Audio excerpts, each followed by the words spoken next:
Hello everyone, my name is Rodney Stamps and I would like to give a brief presentation on the dangers for the manatees in the Crystal River, Florida area. Now, I'd like to tell you a little bit about myself. I'm actually from New York and we don't have manatees up in New York.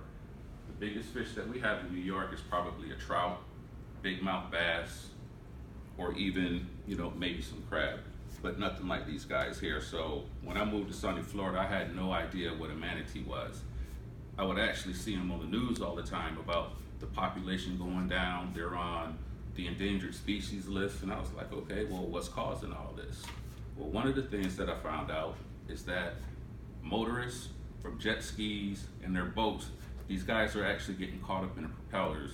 And I was like, wow, that just kind of blew my mind. So what I'd like to do is I'm going to start this presentation. It's going to run in the background. You can actually read some of the notes. I won't read it word for word because that'd be boring. So I want to try and keep this light and keep it fluid. So let me start my presentation.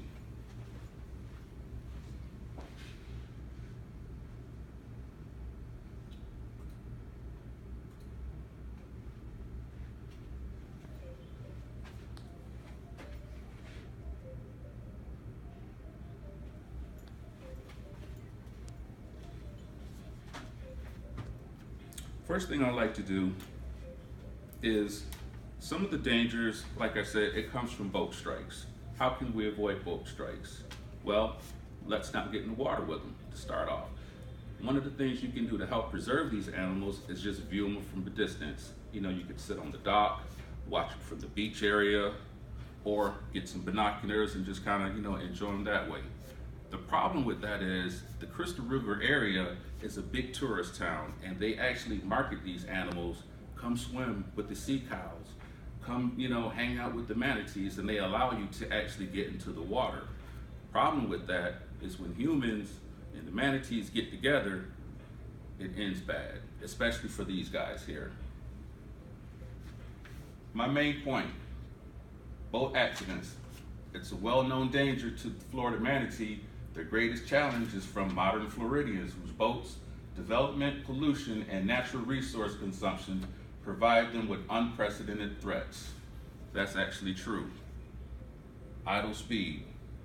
You would think that would help these guys. The problem is that those guys can't hear low frequencies, so when boats slow down, the manatees can't hear that the boat is coming and they'll end up getting caught in the propellers. I seen this firsthand when I visited Crystal River actually last year, and that's what kind of brought me to be more aware of what's actually happened to these guys.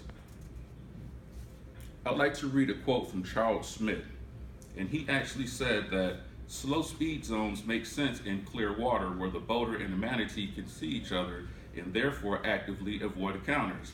However, in turbid waters, there is no visibility. Slow speeds actually exacerbate the risk of collisions by making these boats inaudible to manatees and increasing the time it takes for a boat to slow down to travel through the manatee's habitat, therefore increasing the risk and opportunities for collisions to occur. One of the other threats to the manatee is actually cold weather and the red tide. The red tide blooms, they poison the manatee's food supply. It's actually an algae that blooms and it turns the water red, and it's common in the Florida area. I seen on the news maybe about 2 years ago where the red tide was just totally destroying the Florida coastline. And I was like, wow, what is causing all this? That actually hurt the tourist business because who wants to go to a beach that's filled and littered with stinky fish, dead sea turtles, dead manatees? That's a big problem. How can we control it? That's something for those geniuses at the Science Center to figure out. Or we could just probably stop polluting, but we won't get into that. Actually, a zoologist from the 1800s named Ostrom Bangs, he witnessed firsthand the disastrous winter of 1894 and 1895. What does that mean to you and me? Temperature. A slight temperature change can actually hurt these guys, just as a human. Here's what he said. At 5 o'clock in the morning on February 21st, the thermometer registered 20 degrees Fahrenheit, and the next morning it was only 23. It was strange. It was a strange experience to walk on ice on a trail overhung by the subtropical vegetation in a Florida hammock, and its north wind blowing in my face that chilled me to the bones. These cold facts, the cold of these 2 days and nights was intense. Now, it's hard to imagine any animal trying to survive in that type of weather. Well, I've tried to present a few examples of how the cold weather, red tide, and human contact can hurt these guys.